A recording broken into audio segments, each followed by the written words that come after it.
Hello YouTube, Jonathan800 here. With the Arms Against Tyranny DLC adding MIOs and the international market, I wanted to play my favorite nation in Hearts of Iron 4, the United States, to see how the update changed the gameplay.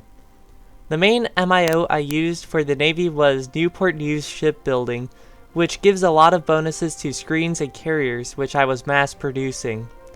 My Marines consisted of a line of amphibious tanks, lots of Marines, and some artillery, making a nice 35 width.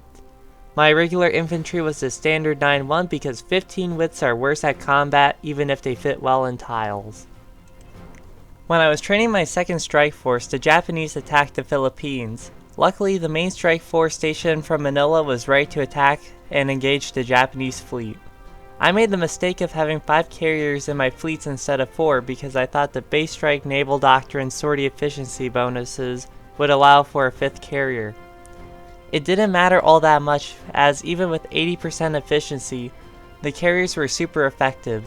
Yorktown, Enterprise, Wasp, and Hornet did a ton of damage to the capitals, with the light cruisers doing considerable damage to screens. These light cruisers could have been better, but the naval treaty existed when I designed them.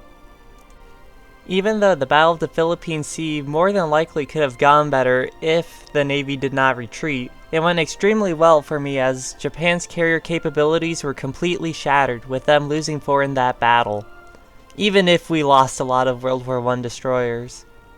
With the main strike force having to repair, the secondary strike force with Bunker Hill, Intrepid, Essex, and Ticonderoga was making sure the Marine Corps could do its job and to prevent the remains of the Japanese Navy from doing anything. The battles of Taiwan and Okinawa were a breeze due to the lack of a Japanese defense. Despite losing a considerable portion of their navy in the first month of the war, Japan still dragged the Allies into it. I then joined the Allies and assisted in the Italian campaign. This is where I believe a large portion of my casualties came from due to fighting in the mountains. Despite that, I would take under 200,000 casualties for the entire war.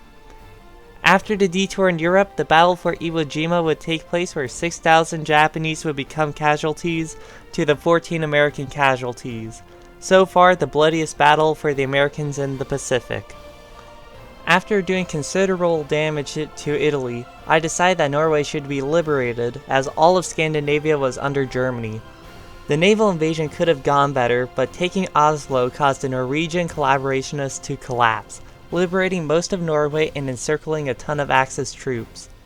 The Norwegian campaign made me realize I should use the Marines for naval invasions more than the infantry, but Japan would need to be taken care of first.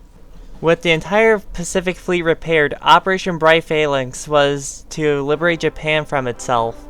Landings would be made at Nagasaki, Hiroshima, and Osaka. Most of the troops landed at Nagasaki, which turned out to be the least defended port. The battles of Hiroshima and Osaka would be some of the hardest fought battles, actually causing casualties similar to D-Day in real life. However, every landing was successful. The army was soon brought in to assist the Marines and Japan would soon fall. Due to me being super effective, China had the most points due to casualties, and I was barely able to make sure that Hirohito wouldn't randomly be exiled to an island in the Pacific. With new heavy marine divisions with more amphibious tanks and Amtraks, D-Day would stretch from Normandy to Belgium.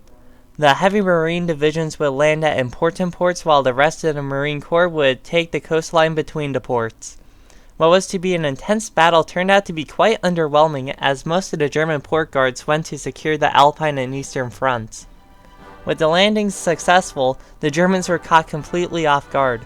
There was little resistance encountered after the first week of the invasion, with Paris almost being liberated instantly. German reinforcements tried to rush into France and the Ruhr, but the momentum from the Marines and Patton's 35 width tanks were not able to be stopped. Southern France would be cut off from Berlin, the Alpine and Western fronts would unite, which would cause the equivalent of the Ruhr pocket. Patton was determined to win the race to Berlin, and from a little over a month of the landings, Berlin would then fall to Allied forces.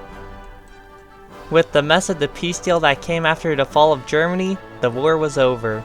The Iron Curtain is far more menacing than in real life, so this Cold War would probably get even more heated. Well, with that, I would like to thank you all for watching. Be sure to like and subscribe, you know the deal, and this is Jonathan 800, signing out.